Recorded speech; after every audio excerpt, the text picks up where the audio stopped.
I'm just tired of the... Just feels like it's more than... Things are getting wild in Thailand. Scott Swift just pulled off a 5-artery bypass like a boss and is already back, not only feeling great but also backing Tay and Travis like the honorary captain of Team Tavis. Talk about heart, literally and emotionally. Meanwhile, Selena's putting her wedding on pause until her BFF Taylor clears her calendar, and over in Countryland, Blake Shelton's comparing this romance to his own with Gwen. Oh, and Jelly Roll? He's ready to throw hands for Taylor's goat crown, and he once pushed his kid on a swing that Taylor herself donated.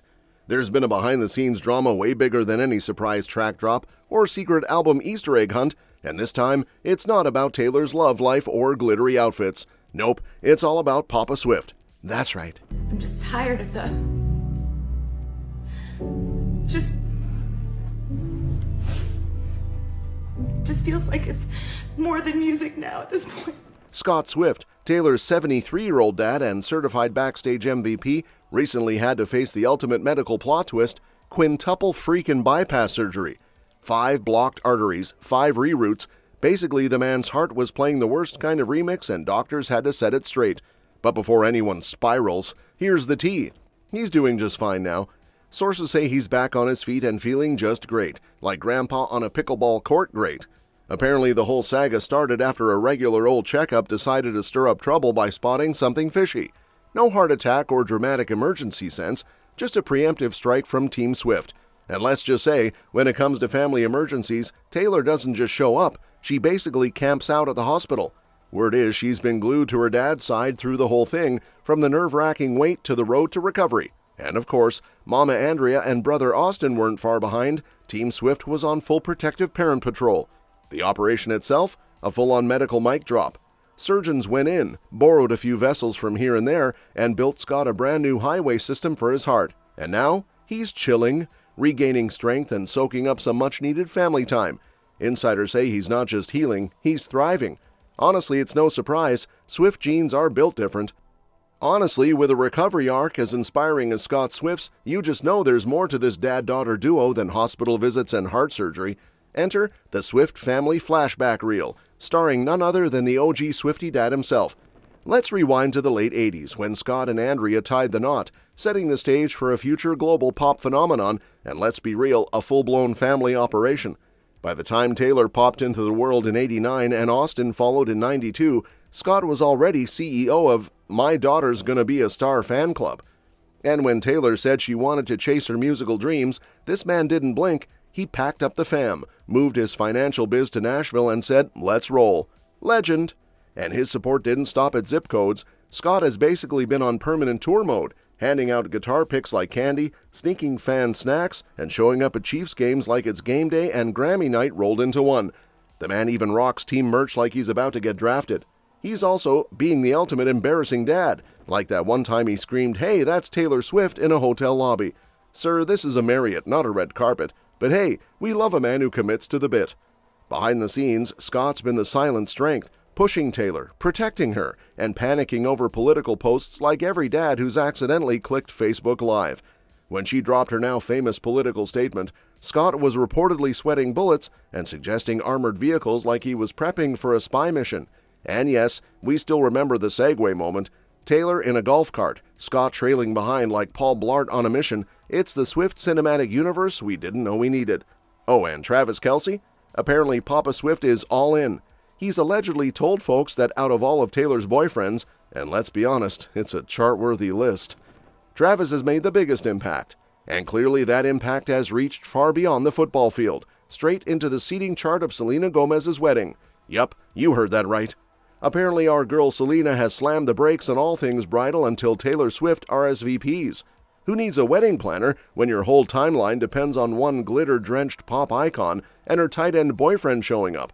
According to insiders, Selena's basically treating Tay and Travis like the king and queen of the ceremony. She's got the red carpet, the champagne flutes, and probably a throne or two just waiting for them to walk in. She's not even sending out save the dates until Taylor checks her calendar. Honestly, who needs a seating plan when you don't even know if your maid of honor's coming? And let's be real, this is just any bestie RSVP. This is Taylor Swift.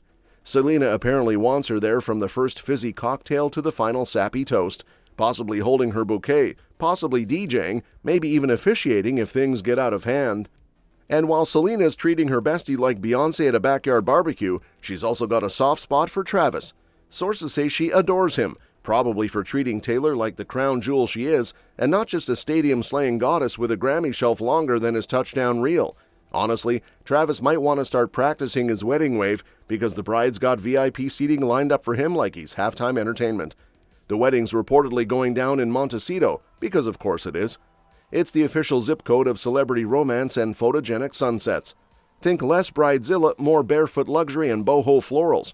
Add in whispers of Steve Martin, Meryl Streep, and Martin Short possibly popping in, and you've got the makings of the most A-list, RSVP anxiety-inducing event of the year.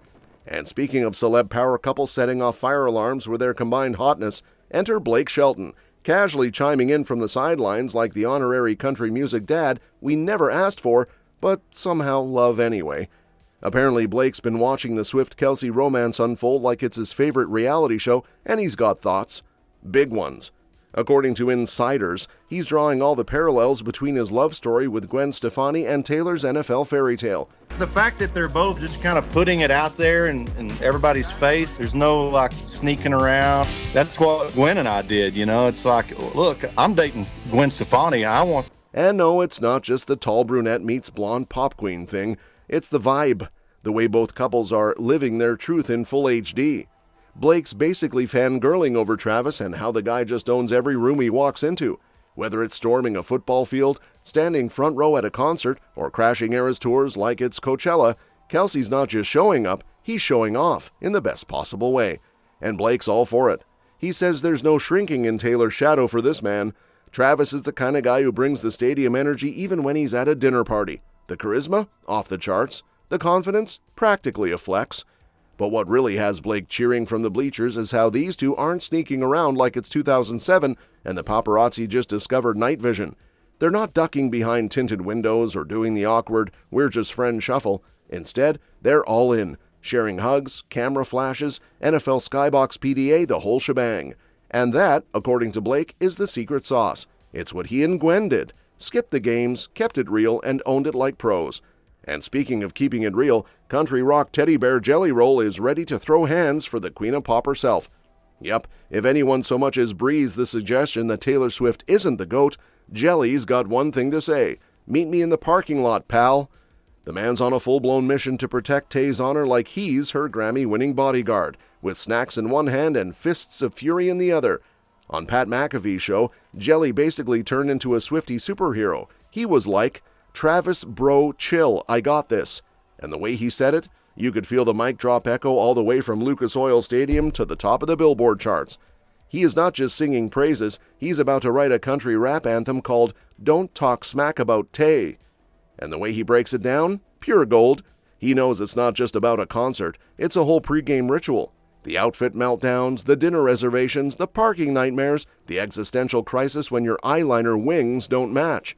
He's lived it with his wife, Bunny XO, and now he's standing in solidarity with the 60,000 Swifties who've cried in the bathroom before heading to the stadium. But it's not just heroics and haymakers, there's a sweet side too. At the Grammys, when Jelly finally met his longtime crush Taylor, Bunny XO had her camera ready like she was filming a nature documentary on fanboy behavior. The big guy melted. Turns out, Jelly's got history. Back in the day, Taylor donated a swing set to Hendersonville, and he used to push his daughter on it. Yep, Mr. Need a Favor was once just a dad on a playground whispering, "Thanks, Taylor," every time the swing squeaked. That's all for this video, folks. We'll see you next time.